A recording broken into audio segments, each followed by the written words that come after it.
This is chartingwealth.com for Friday, the 10th of April, 2015. We are looking at IYY, the total market. This is what happened here over the last several days. We're looking at the two-day chart, and here's what we saw the way things ended up on Thursday, going on into Friday. What we have right here is we have, again, a trend that's starting to move up. We have what looks like decent movement, not yet crossed the 30 and the 34 moving linear regression lines, but it is moving up. We do also see that the derivative oscillator is backing off, and the MACD is cleanly starting to move up to make a cross. Now let's go, if we can, to the 4-hour chart and see what we see. This is our two-day trend line. We're going to be able to redraw this a little better soon, but we can see over those last, let's see, that is this morning, that is this afternoon on Thursday, going on into Friday, open over here to the right, but we can see lots of indecision here.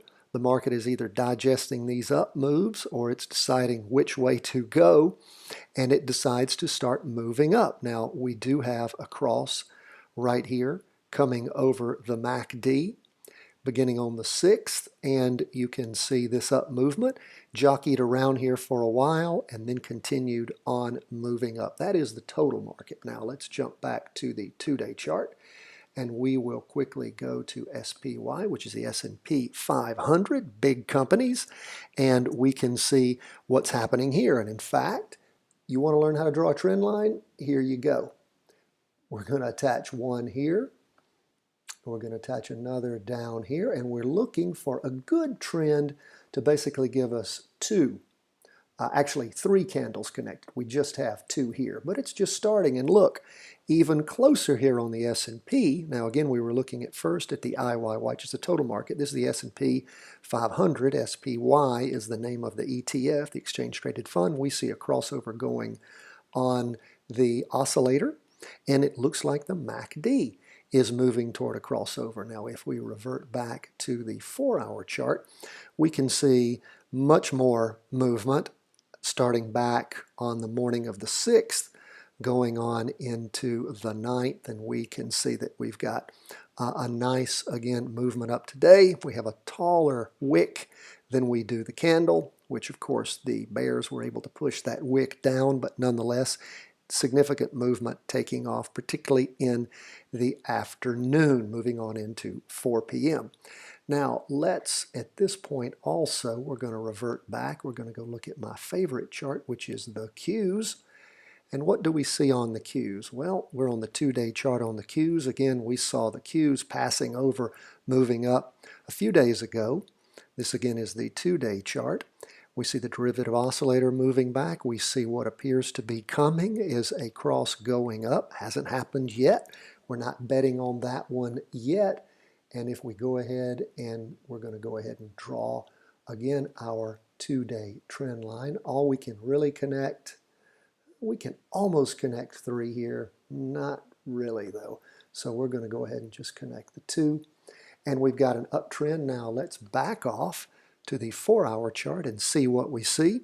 Well, we can see nice clean, as we have seen over the last few days. Nice clean movement up on the Qs. Again, as we talked about before, April is typically the last of the good 6 months for movement up, and that's what we're seeing right now. Derivative oscillators continuing to tick up.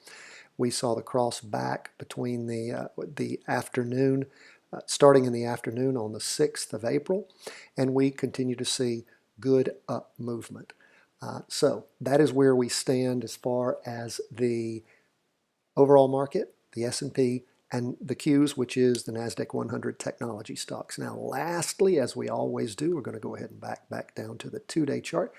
Let's take a look at gold, GLD. Look, we talked about this last night, if you recall. We said, hey, what is going on with gold? We saw a doji here, lots of indecision. And if you remember, we'll go back to the 4-hour chart. We started talking about how gold was already starting to move over, and it did, actually crossed over yesterday at 4 p.m. We also talked about how accurate a chart we had seen in the past with gold on this 4-hour chart. Had a little bit of indecision here, and we saw actually in the past, we saw a little bit of indecision a little further back on the 4-day chart.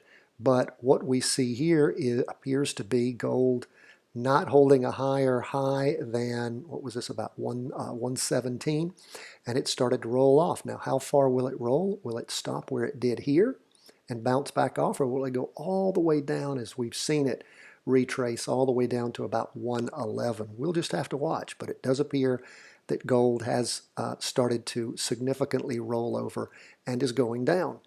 Well, folks, that is your chart review for the last day of the week coming into Friday. Hope that you've had a great week trading. Hope that you have a great Friday and an even better next week. And remember, April is the last big month before we go into May, as they say. Sell in May and go away. So keep that in mind. That's when the big money moves out and we get into the summertime trading zone where it gets real choppy. I wish you the best in trading. Hope you have a great Friday. And remember, tomorrow after the market closes, we will be recording our weekly review and forecast. So please join us for that. Take care. Have a great trading day Friday.